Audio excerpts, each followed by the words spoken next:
ओम उमा महेश्वराय नमः। आप सभी का हमारे YouTube चैनल पर हार्दिक स्वागत है। दोस्तों, सावन मास में द्वादश ज्योतिर्लिंग एवं उपलिंगों की महिमा शिव कथा में हम रोज सुना रहे हैं, इसलिए आप ज़्यादा से ज़्यादा सुने और शेयर करें। आइए कथा को शुरू करते हैं।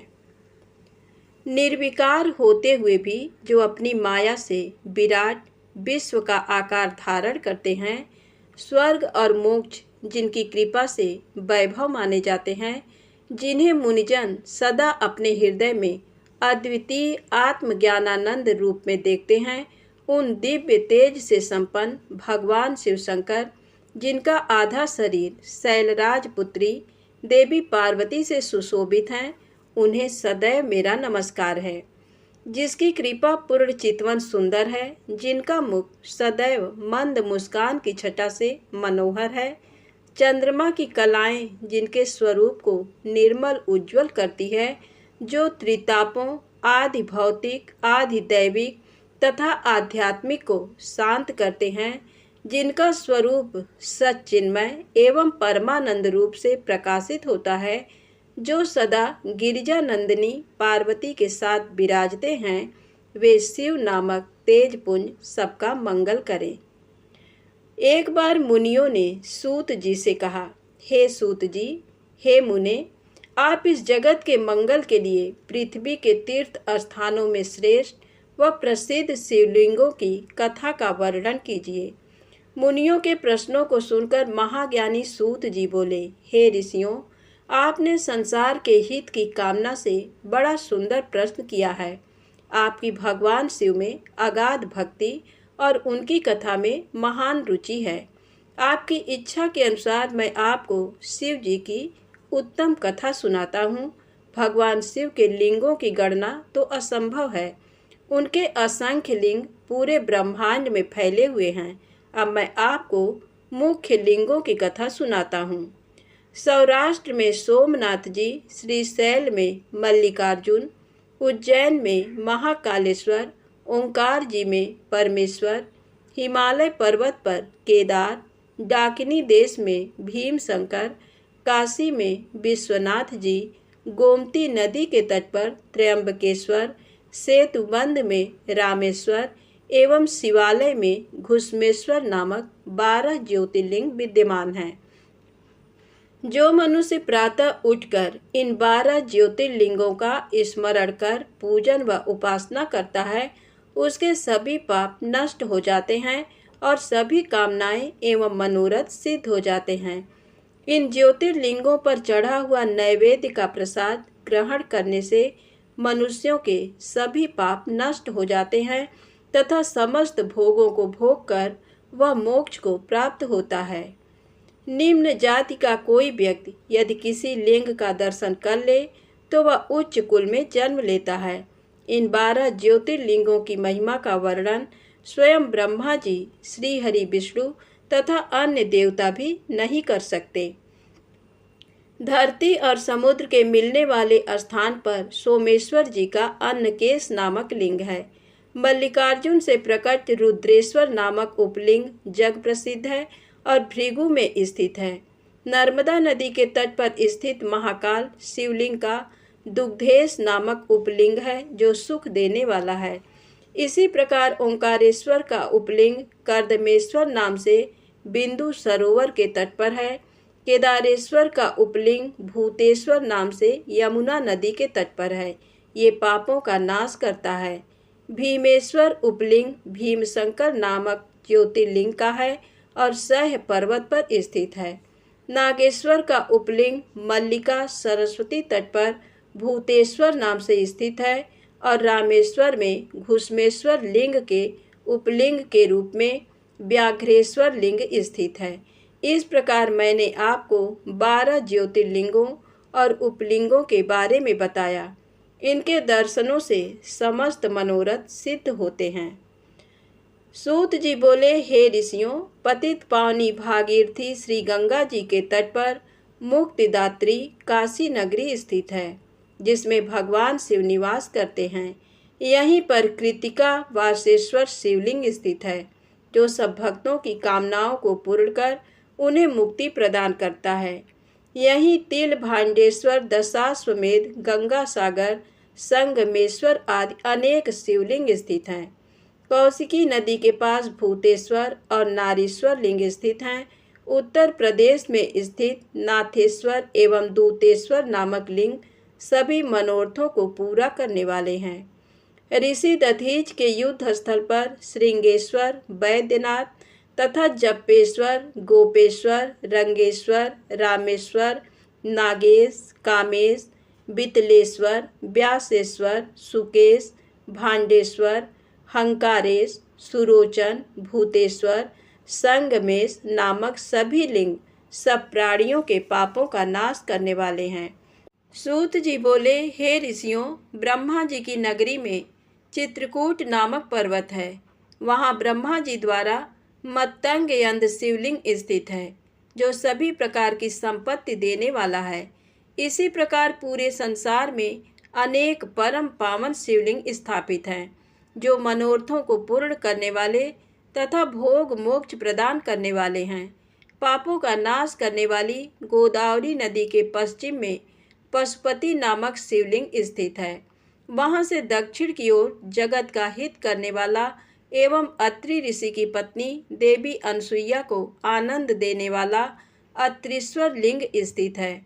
सूत जी की वाणी से अत्रीश्वर लिंग व देवी अनसुईया के बारे में सुनकर ऋषियों ने पूछा, हे सूत जी, इस अत्रीश्वर शिवलिंग की उत्पत्ति कैसे हुई और इससे देवी अनसुईया का क्या संबंध है, इस विषय में हमें बताइए। तब ऋषियों द्वारा उठाए गए प्रश्न का उत्तर देते हुए सूत जी बोले, हे ऋषियों, दक्षिण में चित्रकूट पर्वत के निकट कामद नाम का वन है। ब्रह्मा जी के पुत्र महर्षि अत्रि अपनी पत्नी अनसुईया के साथ इसी स्थान पर निवास करते थे। एक समय की बात है, उस वन में 100 वर्षों तक वर्षा नहीं हुई, अकाल पड़ गया। मनुष्य पानी और भोजन के लिए तरसने लगे। चारों ओर दुख ही दुख था। लोग अन्न जल के अभाव में मर रहे थे। ये स्थिति देखकर महर्षि अत्रि व देवी अनसुईया बहुत व्याकुल हो गए। तब अनसुईया ने अपने पति से कहा, हे स्वामी, मैं इन प्राणियों को इस दुख की स्थिति में नहीं देख सकती। कुछ प्रयत्न कीजिए ताकि इनके दुख दूर हो जाएं और प्रसन्नता छा जाए। अपनी पत्नी देवी अनसुईया का निवेदन सुनकर महर्षि अत्रि पद्मासन में बैठ गए और भगवान शिव के चरणों का ध्यान करने लगे। इस प्रकार जब वे समाधि में बैठ गए तब उनके सभी शिष्य उनको अकेला छोड़कर वहां से चले गए। परंतु देवी अनसुईया अपने पति की सेवा में लगी रहीं। उन्होंने भगवान शिव की मूर्ति स्थापित की और फिर उसकी विधि पूर्वक पूजा अर्चना की। इस प्रकार वे भी शिव जी की आराधना में लीन हो गई। जब देवताओं को इसका ज्ञान हुआ तो वे अत्रि और अनसुईया के आश्रम में पधारे। उनके साथ गंगा नदी भी थी। वे देवी अनसुईया की प्रशंसा करते हुए बोले कि हमने देवी अनसुईया जैसी भक्ति आज तक नहीं देखी, जो पति धर्म और भक्ति धर्म का एक साथ दृढ़ता से पालन कर रही हैं। निश्चय ही आप दोनों धन्य हैं। ये कहकर अन्य देवता अपने स्थान को चले गए, परंतु भगवान शिव व गंगा जी ने वहीं निवास किया। गंगा जी बोली कि देवी अनसुईया का हित किए बिना मैं यहाँ से कहीं नहीं जाऊंगी। भगवान शिव अंश रूप में महर्षि अत्रि के आश्रम में रहे और कैलाश पर्वत पर चले गए। महर्षि अपनी तपस्या में पूर्व की भांति लगे रहे। इस प्रकार अकाल पड़ते पड़ते 54 वर्ष बीत गए। देवी अनसुईया भी अपने वचन को निभाती रहीं कि पृथ्वी पर वर्षा से पूर्व मैं अन्न जल ग्रहण नहीं करूंगी। अनसुईया श्रद्धा भाव से शिव जी के चरणों में अपना ध्यान लगाती रहीं। सूत जी बोले, हे ऋषियों, तपस्या करते हुए महर्षि अत्रि को बहुत समय बीत गया था। एक दिन मुनि ने समाधि से जागकर अनसुईया से कहा, देवी, मुझे बड़ी जोर की प्यास लगी है। आप कहीं से जल लाकर मेरी प्यास शांत करो। अपने पति की आज्ञा का पालन करते हुए अनसुईया ने हाथ में कमंडल लिया और पानी लाने के लिए चल दी। साध्वी अनसुईया पानी की तलाश में इधर उधर घूम रही थी। ये देखकर स्वयं गंगा जी देवी अनसुईया के सामने आकर बोली, देवी, आप इस समय कहाँ जा रही हैं?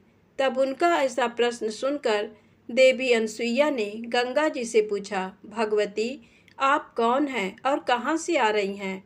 अनसुईया के प्रश्न का उत्तर देते हुए गंगा जी ने कहा, हे देवी, मैं गंगा हूँ और आपके पतिव्रत धर्म और शिव पूजन से प्रसन्न होकर यहाँ आई हूँ। मैं आपकी कर्तव्य निष्ठा से बहुत प्रसन्न हूँ। मांगो, क्या मांगना चाहती हो? मैं अवश्य ही तुम्हारी इच्छित वस्तु तुम्हें प्रदान करूँगी। गंगा जी के ऐसे वचन सुनकर देवी अनसुईया ने हाथ जोड़कर विनम्रता से गंगा जी से कहा, हे माता, यदि आप मुझ पर प्रसन्न हैं तो कृपा कर मेरे इस कमंडल को जल से भर दें। मेरे पति प्यासे हैं, मैं उनकी प्यास बुझाना चाहती हूँ। तब देवी गंगा बोली, पति परायणे, आप पृथ्वी में एक गड्ढा खोदिए, मैं यहाँ विराजमान हो जाऊंगी, तब तुम पानी से कमंडल भर लेना। गंगा जी के आदेशानुसार देवी अनसुईया ने गड्ढा खोद दिया। फिर गंगा जी उस गड्ढे में समा गईं। वह गड्ढा जल से भर गया। ये दृश्य देखकर अनसुईया बहुत प्रसन्न हुई। उन्होंने अपना कमंडल जल से भर लिया और बोली, हे भगवती, पतित पावनी गंगे, यदि आप मुझ पर प्रसन्न हैं तो कृपा करके इसी प्रकार इस गड्ढे में निवास कीजिए। जब तक मेरे पति यहाँ आकर आपके दर्शन न कर लें, आप यहीं पर स्थित रहिए। ये कहकर अनसुईया जल से भरा कमंडल लेकर आश्रम में लौट आईं। वहाँ आकर उन्होंने अपने पति अत्रि को जल पिलाया। मधुर शीतल जल को पीकर महर्षि तृप्त हो गए। जब उन्होंने अपने आसपास देखा तो उन्हें सूखे फल फूलहीन वृक्ष देखकर ज्ञात हो गया कि अभी तक वर्षा नहीं हुई है। तब उन्होंने आश्चर्यपूर्वक अपनी पत्नी से पूछा, देवी, जब अभी तक वर्षा नहीं हुई है तो ये शीतल जल कहाँ से आया? अपने पति के वचन सुनकर अनसुईया ने अपने पति से कहा, हमारी शिव आराधना व आपकी तपस्या से प्रसन्न होकर स्वयं गंगा जी यहाँ पधारी हैं और हमारे आश्रम की शोभा बढ़ा रही हैं। ये बताकर अनसुईया अपने पति को साथ लेकर गंगा जी के पास गई। वहाँ महर्षि अत्रि ने सपत्नीक श्री गंगा जी की स्तुति करना आरंभ कर दिया। तत्पश्चात गंगा स्नान करके संध्या वंदन किया। तब गंगा जी ने दोनों पति पत्नी से वहाँ से जाने की आज्ञा मांगी। तब महर्षि अत्रि बोले, हे पतित पावनी गंगा, यदि आप हम पर प्रसन्न हैं तो कृपा कर सदा के लिए इसी तपोवन में निवास करें। माते, यहाँ विराज कर हमें कृतार्थ करें। अनसुईया और महर्षि अत्रि की प्रार्थना सुनकर श्री गंगा जी ने कहा, अनसुईये, यदि तुम 1 वर्ष तक की शिव पूजा और पति सेवा का फल मुझे दे दो तो मैं देवताओं और ऋषि मुनियों के हित के लिए यहाँ निवास करूँगी। तब जगत के कल्याण के लिए देवी अनसुईया ने 1 वर्ष की तपस्या का पुण्य गंगा जी को अर्पित कर दिया। ये देखकर त्रिलोकीनाथ भगवान शिव तुरंत उस पार्थिव लिंग से प्रकट हो गए। शिव जी के साक्षात दर्शन पाकर पति पत्नी बहुत प्रसन्न हुए और हाथ जोड़कर शिव जी की स्तुति करने लगे। ये देखकर शिव जी बोले, साध्वी अनसुईया, मैं आपके लोक हित के इस कर्म से बहुत प्रसन्न हूँ। मांगो, क्या मांगना चाहती हो?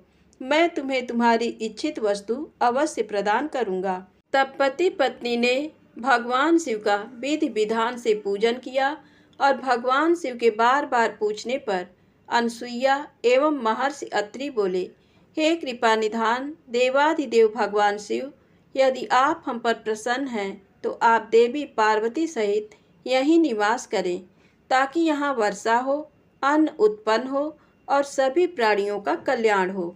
तब उनकी बात सुनकर भगवान शिव बोले, हे अनसुईया व मुनि अत्रि, जैसा आप चाहते हैं वैसा ही होगा। ये कहकर भगवान शिव पार्थिव लिंग में समा गए और अत्रीश्वर नाम से प्रसिद्ध हुए। पतित पावनी श्री गंगा जी भी मंदाकिनी नाम से विख्यात होकर उस कुंड में सदा के लिए स्थापित हो गई। फिर महर्षि अत्रि का वह आश्रम पुनः पहले की भांति हरा भरा हो गया। धन्यवाद। प्रेम से बोले शंकर भगवान की जय हो। दोस्तों, यदि आपको वीडियो पसंद आए तो कृपया लाइक अवश्य करें और चैनल को सब्सक्राइब करें, ज़्यादा से ज़्यादा शेयर करें। जय माता दी, जय भोलेनाथ।